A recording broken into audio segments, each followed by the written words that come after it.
Bonjour et bienvenue sur la chaîne Armel High Tech. Aujourd'hui, une toute nouvelle vidéo.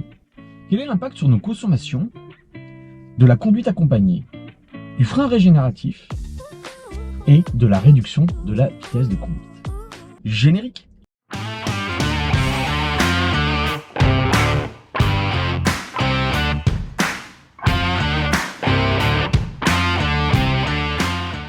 Bonjour et bienvenue sur la chaîne Armel High Tech. Aujourd'hui, une nouvelle vidéo. En fait, en farfouillant un petit peu dans mes statistiques de conduite, etc., je me suis demandé, parce que vous n'êtes pas sans le savoir, je vous en avais parlé, ma fille a eu 16 ans l'année dernière, 17 ans maintenant, et a commencé la conduite accompagnée depuis octobre 2022. Elle a déjà parcouru plus de 3000 km avec la Tesla Model 3 au début, la Tesla Model Y, et la Renault Captur de sa maman, donc en thermique boîte automatique. Elle passe un permis boîte automatique. Et quand elle aura passé son permis de boîte automatique, vous n'êtes pas sans le savoir, avec 6 heures de conduite, de cours de conduite, avec son moniteur après avoir eu son permis, 2 mois après avoir eu son permis, elle pourra valider automatiquement son permis en boîte manuelle, ce qui fait qu'elle aura le permis complet.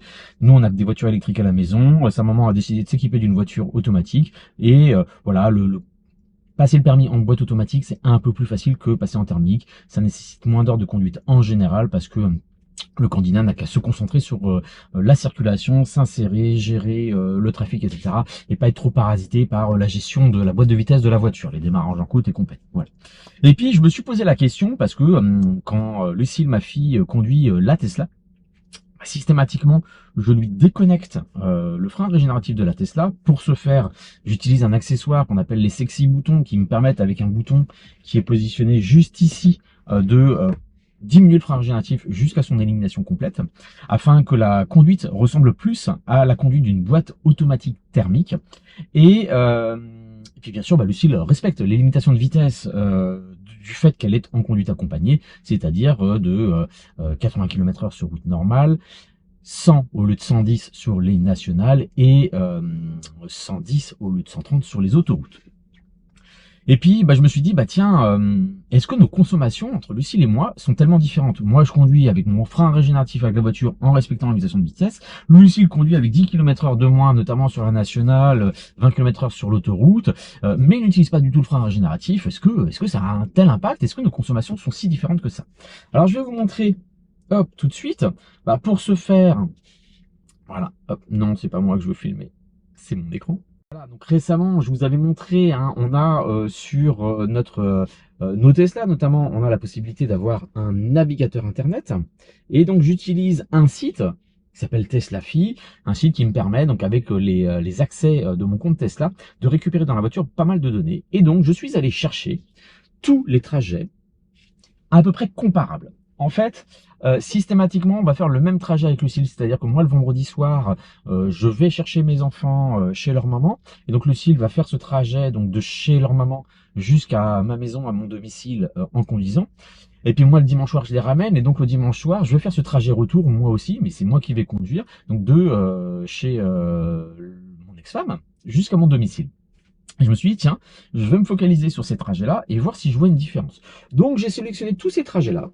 Il y en a 12 au total depuis que j'ai mon modèle Y.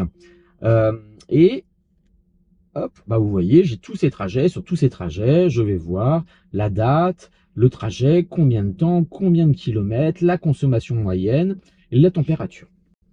Et ce que moi j'ai remarqué, c'est que je sais, voilà, entre le vendredi soir et le dimanche soir, je vais être capable d'indiquer, ça c'est Lucille qui a conduit, ça c'est moi qui ai conduit. Et je vais vous mettre en incrustation un petit peu ce que ça donne. Donc on peut aussi avec Tesla-Fi, je vous mets tout de suite en incrustation, on peut récupérer l'ensemble de nos trajets. Voilà, je vous mets ce tableau que j'ai récupéré sur Excel. Donc on fait un export sur Excel de ces données sur Tesla-Fi. Et puis moi j'ai rajouté une colonne conducteur. Donc vous avez la colonne date, conducteur, à quelle heure on est parti, à quelle heure on est arrivé, la durée du trajet, le type de trajet, donc parti de chez mes enfants, arrivé chez moi, le kilométrage, la consommation et la vitesse moyenne. Et vous voyez donc sur l'ensemble de ces 12 trajets, que ce soit moi ou Lucille, on est sur une consommation moyenne tous les deux de 171 Wh au kilomètre avec une vitesse moyenne de 85 km/h. Ce trajet, c'est 90% de la nationale à 110 km/h. C'est exactement le même trajet, donc je trouve que c'est comparable. Eh bien, je vous montre tout de suite.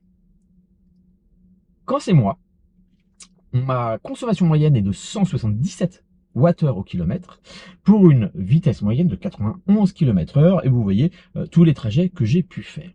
Quand c'est Lucille qui conduit, la consommation est de 165 Wh au kilomètre pour une vitesse moyenne de 78 km. Donc, ces données nous amènent deux éléments. Un, la vitesse moyenne. On voit bien que moi, je conduis à 91 km/h en moyenne, Lucille à 78 km/h en moyenne, donc on voit bien l'impact de la réduction de vitesse, du fait que Lucille respecte bien les limitations de vitesse pour elle en conduite accompagnée.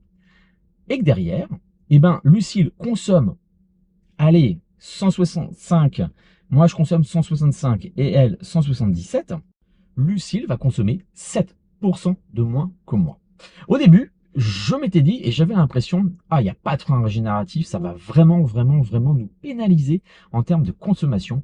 Et on voit que finalement, pas tant que ça, et que c'est plutôt le fait que Lucille roule moins vite, qui fait qu'elle va, malgré l'absence de frein régénératif, consommer 7% de moins que moi. Et ben moi je trouve ça assez intéressant. Alors forcément ça va mener d'autres réflexions. D'ailleurs je vous laisse me le mettre en commentaire. Est-ce que ça vous intéresse que j'aille un petit peu plus loin dans l'analyse et me dire tiens je fais un parcours normé, je le fais avec frein régénératif, je le fais sans frein régénératif pour mesurer c'est quoi l'impact vraiment sur la consommation de l'absence ou pas du frein régénératif. Mais au moins ça démontre une chose, c'est que globalement le fait de rouler moins vite va avoir un impact très important sur notre consommation. Alors là, forcément, mes données sont faussées parce que ça ne me permet pas de mesurer l'impact du frein régénératif sur la conduite. Mais clairement, pour vous, en conduite accompagnée, notamment sur un grand trajet, alors j'ai pas de trajet comparable à 130 parce que j'ai pas eu l'occasion de faire exactement les mêmes trajets que Lucille sur autoroute, etc. Donc ça, je peux pas le confirmer. Mais la physique nous dirait que rouler 20 km/h de moins sur autoroute avec le CX de la voiture, etc., voilà, il va y avoir un impact sur la consommation, bien sûr, du fait de Lucille qui roulerait à 110 par rapport à moi qui roulerait à 130, qui va être très important sur la consommation. Mais voilà, c'est vraiment pour se rassurer sur le fait que si vous faites de la conduite accompagnée avec votre enfant en voiture électrique, eh ben ça va pas vous pénaliser, même s'il n'y a pas de frein régénératif, pour l'autonomie de votre voiture.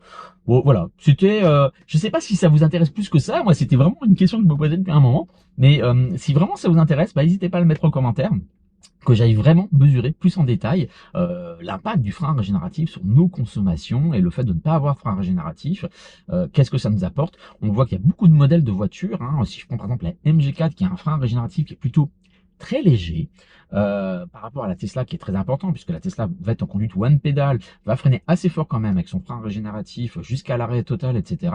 Et qu'est-ce que ça peut nous faire économiser réellement en termes de consommation. Voilà, une petite vidéo rapide que je souhaitais vous partager. Merci d'avoir regardé cette vidéo et à très bientôt sur la chaîne Armel High Tech.